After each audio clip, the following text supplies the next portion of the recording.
प्रभु अत्रि ऋषि के यहाँ आए हैं। अत्रि ऋषि को जब पता चला है कि प्रभु राम अपने भाई और माँ जानकी के साथ आए हैं, तो उठकर वो दौड़े हैं, उन्हें मिले हैं। इसके बाद प्रभु ने उन्हें प्रणाम किया है, उन्होंने आशीर्वाद दिया। लेकिन इसके बाद उन्होंने प्रभु की जो है भक्ति की है, उनकी प्रार्थना की है। नमामि भक्त वत्सलम कृपालशील कोमलम भजामि ते पदाम्बुजम अकामिनाम स्वधामलम। और इसके बाद मुनि ने इस प्रकार विनती करके और फिर से दबा कर हाथ जोड़कर कहा, हे नाथ, मेरी बुद्धि आपके चरण कमलों को कभी न छोड़े। इस तरह से अनुसुईया के पद गई सीता, मिली बहोर सुशील विनीता, ऋषि पत्नी मन सुख अधिकाई, आशीष दे निकट बैठाई।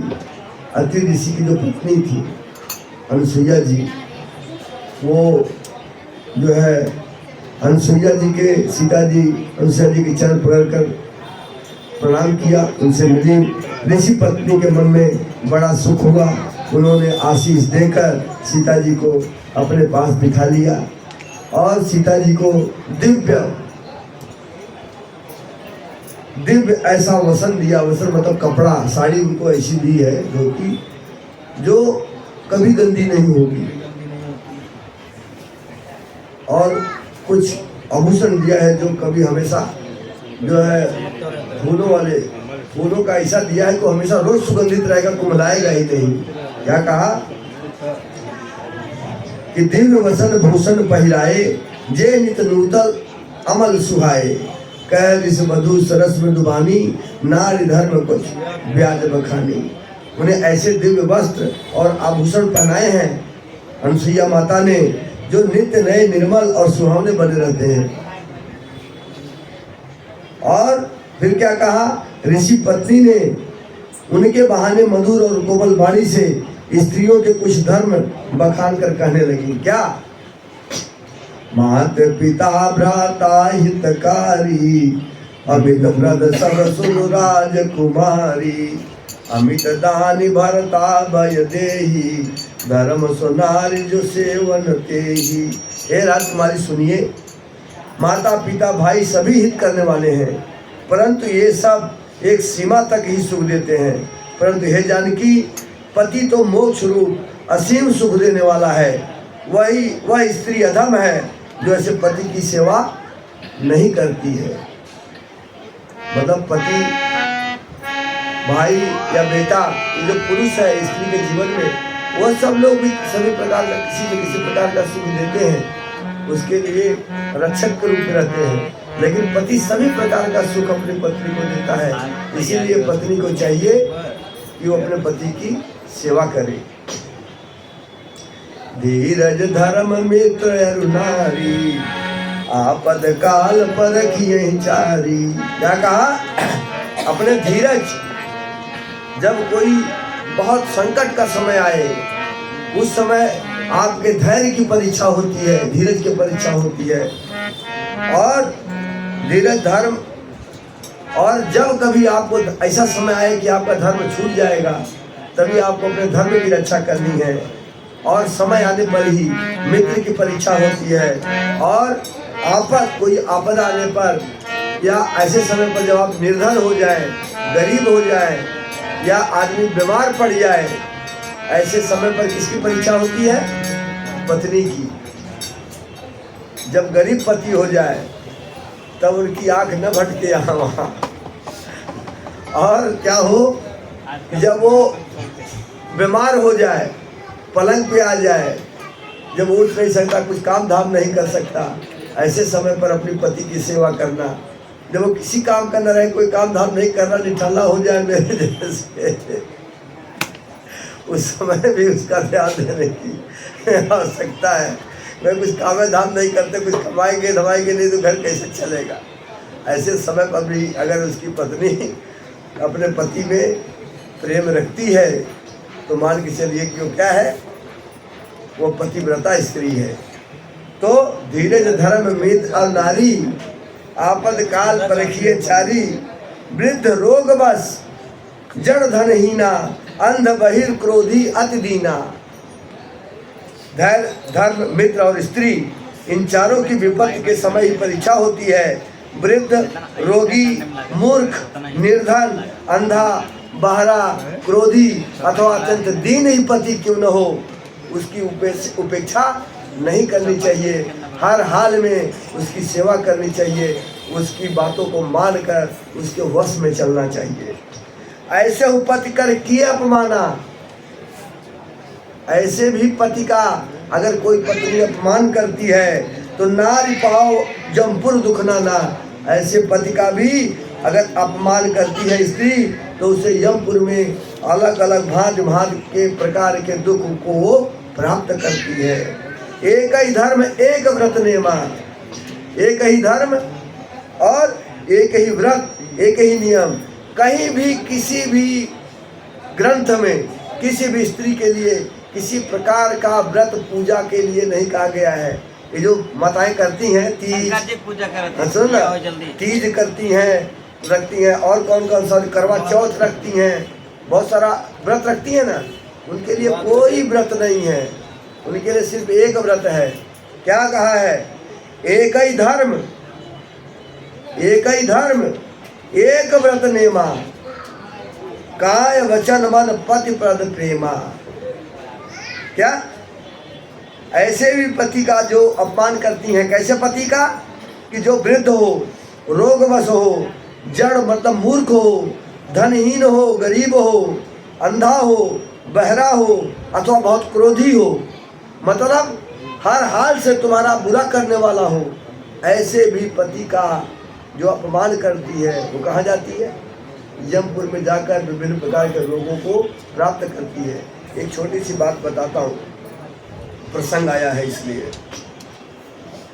रावण जो था, रावण, उसकी पत्नी का नाम कोई जानता है? क्या था? मंदोदरी। वह पतिव्रता स्त्री मानी जाती है और आज भी उसका पंचकन्याओं में नाम गिरा जाता है। बड़े बड़े संत महात्मा उसका नाम लेकर अपना जीवन सफल करते हैं। क्या कहते हैं? अहिल्या, द्रौपदी, सीता, तारा, मंदोदरी तथा पंचकमना स्मरे नित्य महापातक नाशनम। उसके नाम का जो स्मरण कर लेता है पापों से मुक्त हो जाता है। उसका पति कौन था? कैसा था? रावण। जो भी सुंदर स्त्री देखता था उसका जबरदस्ती बलपूर्वक घसीट के अपने यहाँ लेके चला आता था। बहुत सारी उसकी रानियां थी, हजारों की संख्या में रानी थी। तभी तो सीता से कहता है कि जितनी भी रानियां हैं सबको तेरी दासी बना दूंगा, तुझे पटरानी बना दूंगा। एक बार विलोक मोरा है। और इसीलिए एक स्त्री ने उसे श्राप दे दिया था कि वो जबरदस्ती उसको अपने महल में लेके आया था, उसके साथ दुराचार किया था। उसने कहा अगर किसी स्त्री को तूने उसकी इच्छा के विरुद्ध हाथ लगा दिया तो उसी समय तू जलकर भस्म हो जाएगा। इसीलिए वो किसी को जबरदस्त मतलब अपने भवन में ला करके उसके साथ दुराचार किया। तो इसीलिए किसी को अपने भवन में लेके नहीं जाता। और इसीलिए माँ सीता को कहाँ रखा? अशोक वाटिका में ले जाके वन में रखा। अशोक वाटिका में, अपने महल में लेके नहीं आया। ऐसे भी पति का जो जान रही है कि कितना गंदा है, कितना निकृष्ट है, लेकिन उसका भी वो अपमान नहीं करती, उसका भी उसी पति के रूप में ही उसको मानती है। इसीलिए वो आज पूजी जाती है, आज उसका नाम लिया जाता है। यहाँ तो माताएं थोड़ा सा जान जाएगी भैया बस, तो ये चालू हो जाता है, ये हो गया, अब उसको ठीक है प्रभु की माया है। तो इस तरह से माँ ने समझाया है, अनुसुईया माँ ने किसको समझाया है? सीता माँ को। और सीता माँ के माध्यम से सभी नारियों को ऐसा समझाया है कि आप अपने, अच्छा पत्नी को भी पतिव्रता कहा गया है, ठीक है। राम ने पत्नी व्रत का धारण किया है, एक यही राम ही है, इसीलिए इन्हें मर्यादा पुरुषोत्तम कहा गया है ना। मर्यादा पुरुषोत्तम किसे कहा गया? प्रभु राम को, और किसी को तो नहीं कहा गया। ठीक, लेकिन बहुत सारी स्त्रियां मिलती हैं जो पति व्रता है। कोई मुझे और बताइए राम के अलावा जो पत्नी व्रता रहा हो, है किसी का नाम? लेकिन पत्नियां बहुत मिल जाएंगी पतिव्रता। क्यों? क्योंकि वैसे भी जो पुरुष हैं उनको जो है स्वान कहा गया है, मतलब वो उनके अंदर कुत्तों की प्रवृत्ति होती है, पशुओं की वृत्ति होती है। वो कहीं भी देखकर कहीं भी कुमारगामी हो जाते हैं। लेकिन स्त्रियां नहीं होती, वो अपने पति में ही परमेश्वर को देखती है। पति परमेश्वर कहा गया है, पत्नी परमेश्वरी कही गई। आज लोग कहते हैं कि भाई ये तो गलत बात है। अगर पत्नी अगर एक पतिव्रतधारी है तो पति को भी होना चाहिए। लेकिन खुद भगवान राम के पिता दशरथ, उनकी कितनी पत्नियां थी? 3 पत्नियां थी। ठीक है, सभी राजाओं को बहुत सारी पत्नियां हुआ करती थी। उसका एक उदाहरण महाभारत में मिलता है कि एक पत्नी के भी 5 पति थे। बस एक उदाहरण मिलता है, लेकिन थे 5, लेकिन तो भी वो 5 कन्याओं में गिनी जाती है। 5 पति, लेकिन गिनी जाती है किसमें? 5 कन्याओं में। अहिल्या द्रौपदी क्यों 5 कन्याओं में गिनी जाती है? क्योंकि वो पर पुरुष के साथ समागम नहीं करती है। 5 उसके पति हैं, और किसी के साथ ज्यादा किसी के साथ कम ऐसा व्यवहार नहीं रखती है। सभी को एक जैसा प्रेम करती है। और जो पति जिसके कई पत्नियां हो, अगर वो सभी पत्नियों के साथ एक जैसा व्यवहार करता है तभी उसको, नहीं तो पाप का भागी होगा। अगर कोई पत्नी दुखी है, रो रही है और दूसरे के साथ विहार कर रहा है तो फिर वो पाप का भागी होगा। तो अगर उसके एक से अधिक पत्नियां हैं तो दोनों पत्नियों को एक जैसा ही, या तीनों, चौथे, पांचवें जितने भी पत्नियां रही हो जिसके, वो सभी को एक जैसा ही, सबको एक जैसा ही उन्होंने आदर सम्मान दिया। और उसी तरह से द्रौपदी ने भी 5 पतियों को एक जैसा ही मानकर उनके साथ विहार किया है, इसीलिए वो पतिव्रता मानी गई। तो ऐसा सब कुछ माँ ने समझाया है। आगे क्या बताया कि जग पतिव्रता 4 विधि ही, 4 प्रकार से रहती है पतिव्रता। वेद पुराण संत सब कहीं, उत्तम के अस बस मन माही, सपने आन पुरुष जग नाही। जो उत्तम पतिव्रता होती हैं उनके मन में पति के सिवा और किसी नारी का कभी ख्याल ही नहीं रहता, न पिता न पति। कहीं जाना है क्या? नहीं। कोई प्रश्न है?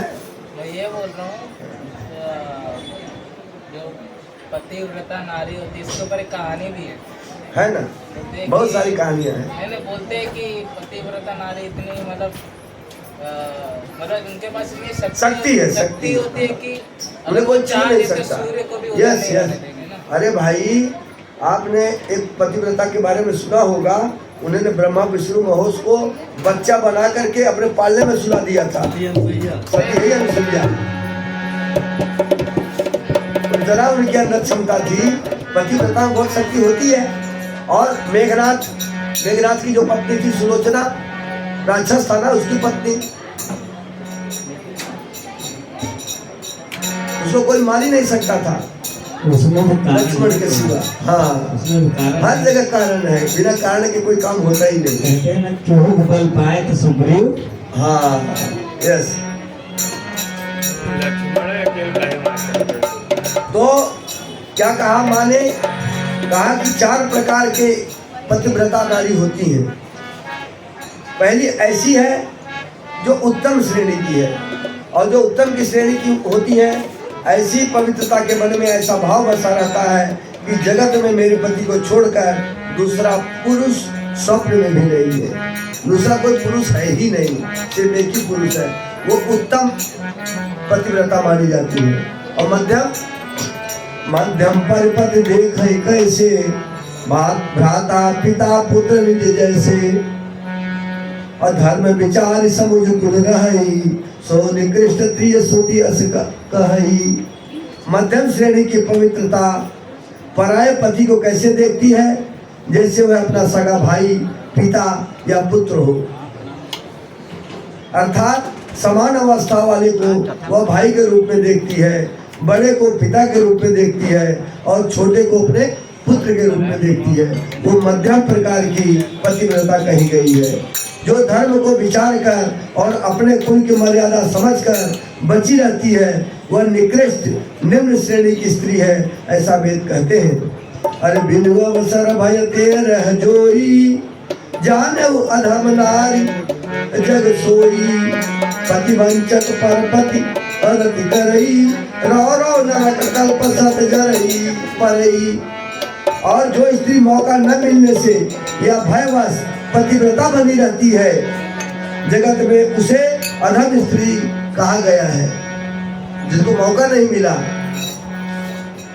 या डर से कि मिल जाएंगे, कहीं कुछ देख लिए गलत तो गला निकाल देंगे। और पति को धोखा देने वाली स्त्री जो पराये पति से रति करती है, वह तो 100 कल्प तक रो रो नरक में पड़ी रहती है। इसलिए अपने पति को छोड़कर किसी और के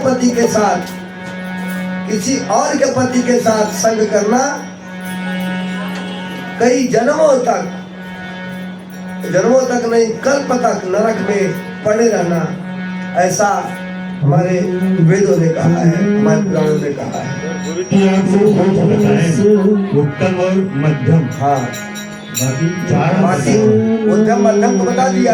बाकी बिन अवसर, एक तीसरी है जो बिना अवसर पाई है या डर है, उनको अवसर नहीं मिल रहा है, उनका पति हमेशा देख रहा है, भाई चारों तरफ है उनके, ठीक, या और कोई दृष्टि कराया हो, उनको मौका नहीं मिल पाता कि वो कुछ गलत करे, या डर से कुछ गलत नहीं करती। वो तीसरे प्रकार की है। तीसरे प्रकार की वो है जिन्हें मौका नहीं मिलता, और चौथी है जो डर से नहीं करती। अच्छा, इसमें दोनों, ये दोनों है।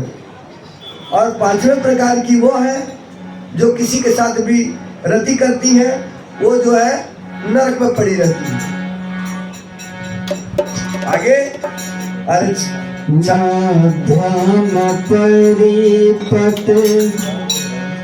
देखहि कैसे, भ्राता पिता को जैसे, धर्म विचारी मधुपुर रही, सोनी से कृष्ण प्रिय सुपरस कही, विनय अवसर भरे तेरह जोई, जाने जग सोई, प्रतिवंशक पर पतिरति करई, गौरव नरक कल्प करई, क्षण सुख लागी जन्म सतकोटि, पुण्य समाधते तुहि समोति, बिनु समनाई परम गति आई, प्रतिदत्त धर्म साई सरलाई,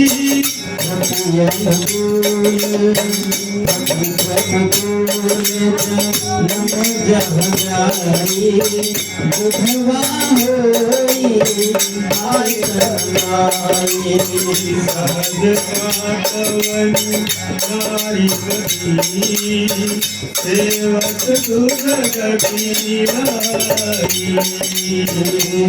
सुगावत श्रुति चारु, अरहु तुलसिका हरि, सीता को नाम सुमिरी, नारी प्रति भक्त करही। प्राण प्रिय राम कहाऊं कथ सारे गीत सुन जानकी परम सुख भावा साधन का सुचरण सिर आवा। पदम सन कहा कृपन गाना आयत होई गौवन आना। संतत मोह पर कृपा करेहु सेवक जानिता जो नहीं देहु। धर्म धरे प्रभु कृपानी सुनित प्रेम बोल दुनियानी। शिव संसारी चाहे सकल कर मारवादी। हे तुम राम जियारे दीन साधु जानी मैं श्री चतुराई भजहि तुम्हें सब देव बिहारी। जय मानस अति तय नहीं कोई सागर पीर कजनत बोई। तुम विदिता हो गौरव स्वामी कहूँ नाथ तुम्हें अंतर जामी। अब कही कबूलो में अतुलिया लोचन जगा पुरंग मेरा लोचन कलवा करीरा। नयन मुख तुम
दिन रात के अब प्रभु देखे पुराने काटे नाथ सकल साधन नय दीना जिन कृपा जानी जन कीना सब कुछ देव नमो बलिहारी जन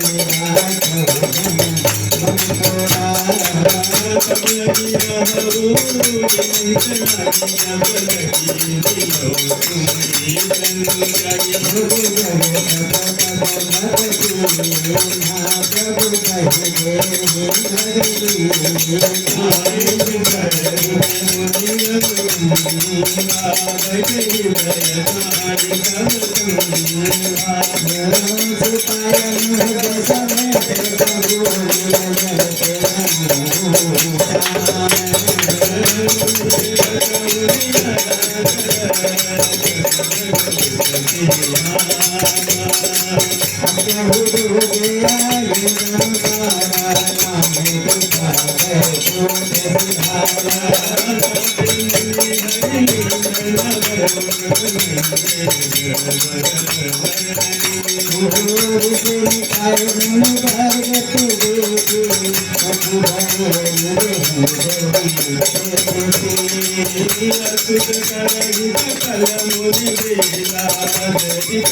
जागी गायो था तब कैसे कहीं मन फन कर गए आगे देखी राम चल समाधि दारुक सरित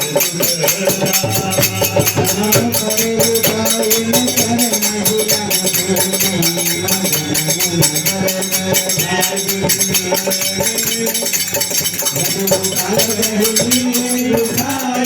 परम प्रीत राखे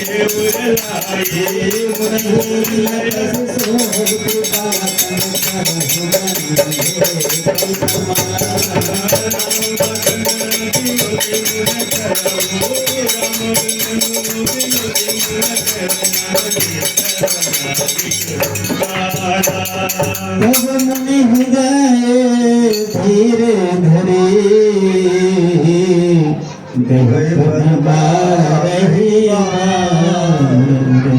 आश्रम प्रभुआनि करी पूजा विविध प्रकार। माँ अत्रि ऋषि की जो पत्नी है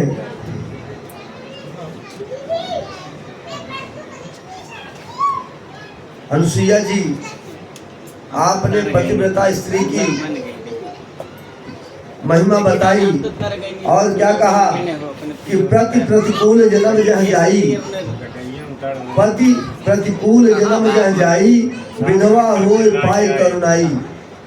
जो अपने पति के विपरीत वाली स्त्री होगी वह अगले जन्म में जहाँ भी जाएगी, जहाँ भी पैदा होगी, जवानी में ही जैसे उसकी जवानी आएगी उसके पति वो विधवा हो जाएगी, उसके पति की मृत्यु हो जाएगी, वो अपने पति का सुख प्राप्त नहीं कर पाएगी। जितना जन्म लेगी वो हर जन्म में विधवा ही होगी और उसकी जवानी में विधवा होगी।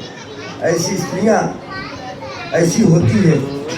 इसके बाद उन्होंने राम लक्ष्मण सीता मुनि को, माता सीता ने अनुसुईया माता का बहुत प्रणाम किया।